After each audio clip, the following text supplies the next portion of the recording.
Parents often try to use adult like logic on children, and when it fails, we blame them. Multiple studies with PET scans, MRI, and others show two distinct things at this particular stage. And there is also an argument saying, don't they have to toughen up?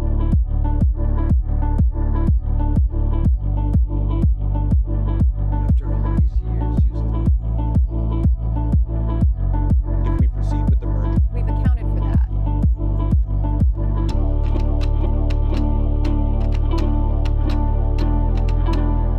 Imagine running a complex software on a computer that doesn't even support it. It could just crash.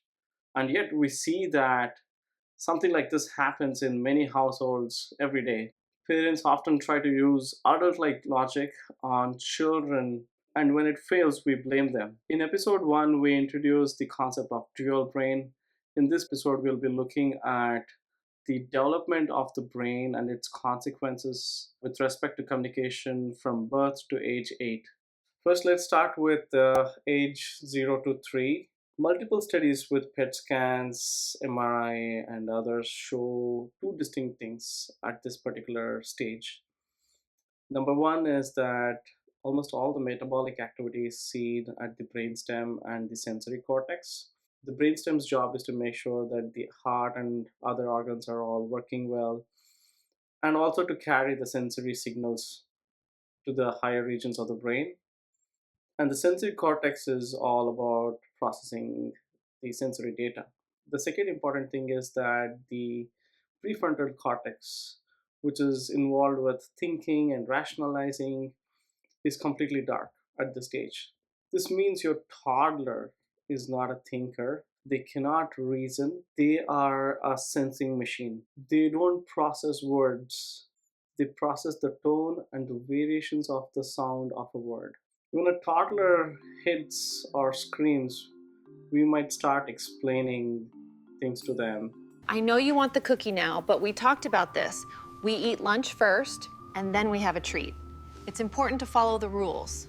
However, it's important to note that from a toddler's perspective, these are all just words, and they are trying to make meaning as much as possible. They're mainly looking at the tone and the sound variations. Even if your child is of age 3 and is already talking, we always first process the tone of the word, the variation in the sound, before they actually start looking into the meaning of the word.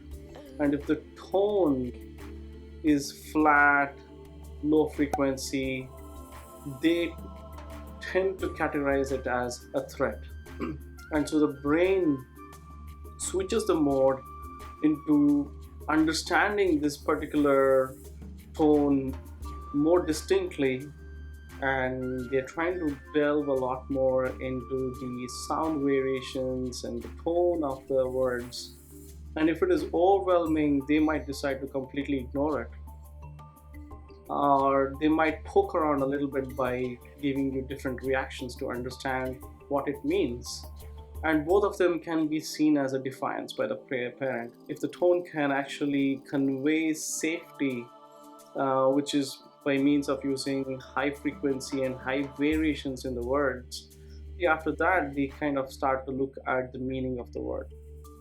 Also note that it's not easy to fake this with children. There have been studies like the one by Water et al. In 2014, which showed that moms who were stressed out when they met their infants between age 12 to 14, that stress was immediately picked up by those infants through skin conductance, heart rate variation, and other things. And when the moms faked a smile, the stress in the child actually went up. So they sensed that there is something really wrong. So the main recommendation at this age is that it's very important for parents to stay calm and under control and use high variations in the voice and use a higher pitch. or don't use long sentences. 2 words, 3 words to explain something clearly is generally picked up better at this particular age. So now let's look at age 4 to 7. At this age, the librarian shows up. They are not a full-time employee, but a mere new intern. It's very important that we realize that in this age, kids are able to reason, but that reasoning is very state dependent. They should not be scared, they should not be stressed, they should not be hungry, they should not be tired. One of the standard biases among parents at this particular age, children, is that they tend to overestimate the reasoning abilities of these children. Just because they are able to reason in one scenario, uh, parents tend to expect a lot more from those children. And there is also an argument saying, don't they have to toughen up? And the problem with that is we tend to kind of visualize this as, toughening up your skin. The more punches you throw on a wall, the harder your knuckles get. But the brain, unfortunately, does not work this way. The amygdala, which acts as the threat sensing center, the higher amount of threat a child is exposed to, the bigger it gets. And so the consequence is that the brain gets more sensitized, becomes more sensitive to threats, and starts looking for threats in scenarios that where it might not even exist. So we have to be very careful. And when kids do get threatened, they take one of these three approaches. They might become completely quiet. They might take the approach of fighting. So they might argue, jump, yell back, or they might mask and behave the way you want them to behave. Remember, this is their foundation of dealing and internalizing things properly. Any of these three things is not ideal, especially the masking, wherein the child might not even be true to itself. And these things can morph into bigger challenges as they grow into teens and adults. Now, let's take a difficult moment for parents: the park, Saturday afternoon, and your child is on the ground screaming. Now, let's look at what's happening in your fast brain. You see the strangers watching, you feel the judgment. You think, they think I'm a bad parent, they think I have no control. You think about time. You're going to be late, the schedule is ruined. You look at your kid and think, if he can't handle a park, how will he handle school? Is he broken?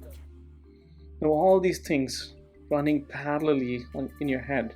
Your heart rate is hitting 120, your cortisol spikes, and so in that moment, you cannot co regulate a terrified child. I want you to do one thing: turn your back on the strangers, tune out all those distractions, take a deep breath, observe all these things running in your head, and regulate yourselves before you start regulating your child. At this age, every tough situation is a very good example for the children to learn from the parents. So the parents' body language, approach, logic, everything is fully absorbed by kids. So it's very important that the parents manage themselves well, so that all those good qualities are imparted onto the children. Now, does this mean, hey, you can never yell at your children? It's tough, and parents might be going through a lot of difficult situations, and a yell here and there might come out. But it's very important that parents recognize this and make it a point to repair it, and repair it properly, wherein they are able to reconcile with the child. Baby, I'm sorry mommy yelled. I was frustrated, but it wasn't your fault. I love you. A lot of times parents tend to reconcile, wherein they kind of still put the blame on the child. Remember, this is still biology and there's no logic. The logic is there, but it's very flimsy. So making the child safe is of utmost priority at this age. So, in this episode, we try to understand the various stages of development of the brain, how kids of age 0 to 3 need more of emotional support than words. And then for ages 4 to 7, how, even though they have the ability to reason, it's still very in its initial stages and they still need support. In future episodes, we'll look at kids from age 8 onwards. And also, there were like a lot of nitty gritties that I couldn't delve into in this one, but I will be covering in future. If you're interested in this sort of content, please do subscribe. I am Varun Nagaraja. Thanks for watching.